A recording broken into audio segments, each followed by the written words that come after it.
All right, welcome back to another video. This is a Nissan Altima. We are going to be doing spark plugs on this one for this video. I'm also going to be replacing the Serpentine belt and then doing a service with filters, engine air filter, cabin air filter. So I'll just kind of make a quick video of everything. So if you want to change your engine air filter, there's tabs here. You just replace those ones, click off. That's the old one. That's going to be the new one. Spark plugs, we're going to be using the NGK brand. And I'll show you how to do that one in detail. That's what this video is for, as well as we're going to be doing the Serpentine belt, which I can also include in this video as well. Going over here into the cabin air filter, we're going to be replacing the cabin air filter as well. This one is not located in the glove box. It is down low here. There is a push tab that sits just up here, and how it sits is just like this. Pull the tab down on the very bottom there, and then it will release the piece here, and you just pull it out. And we're going to put that new one in after. With a 10mm socket, you're going to loosen all of your ignition coil bolts. There's 4 of them. You're going to release them, pull them off, put them off to the side. Don't lose them. You will need them again. After you've removed your ignition coils, you can take them out one at a time, whatever you want. You're going to use a 14mm socket, and you're going to put it down into the hole with an extension and a 3/8 ratchet. Unscrew it to make it come out. When it's loose, take it out. If you have a magnet, you can use a magnet to pull it out, and then we're going to replace it with a new one.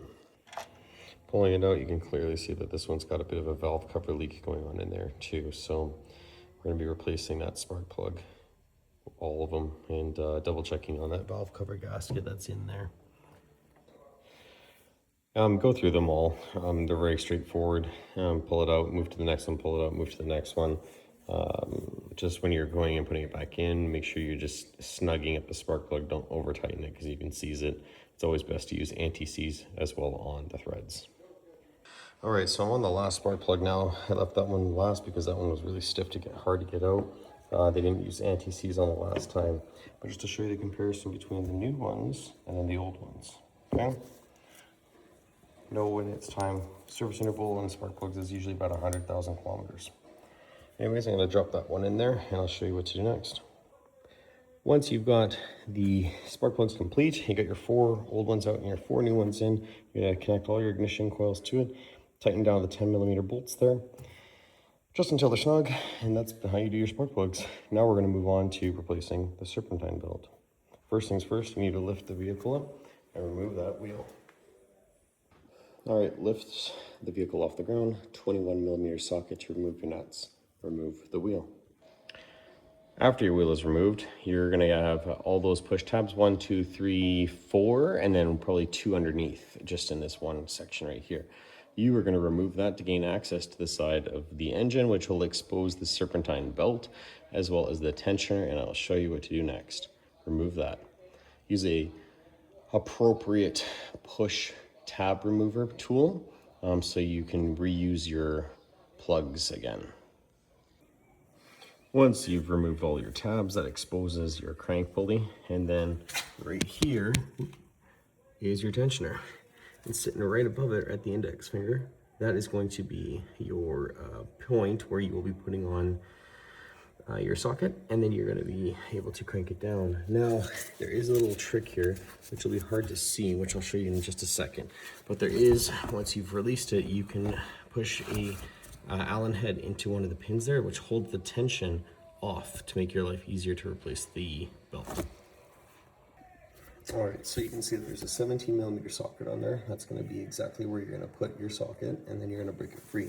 Now, if you can see it, I can get a good angle of it.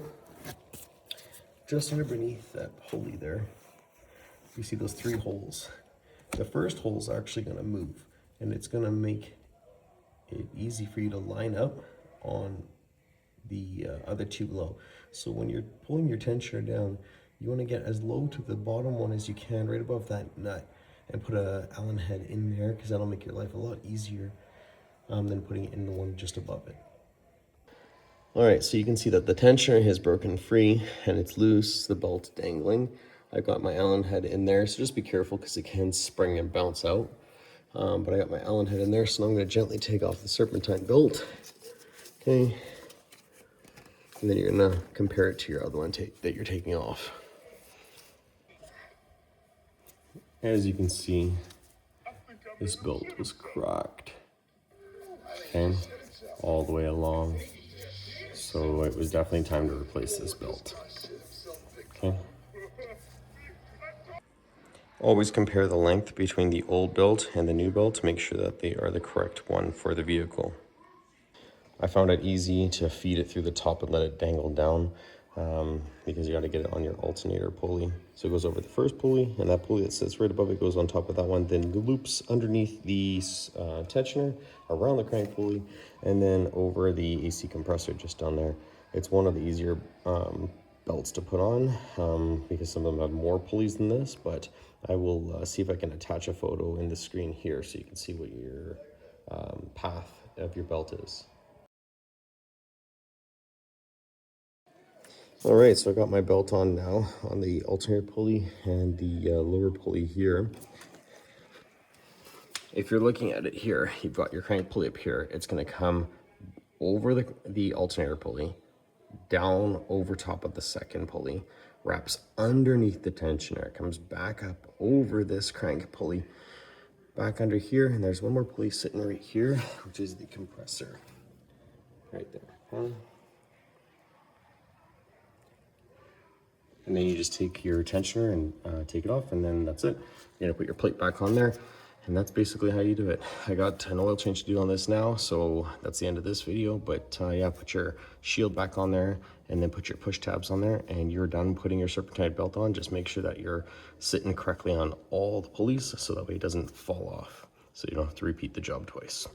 Thanks for watching. Hopefully you found this helpful. Don't forget to comment, like, and subscribe, and I'll see you on the next one.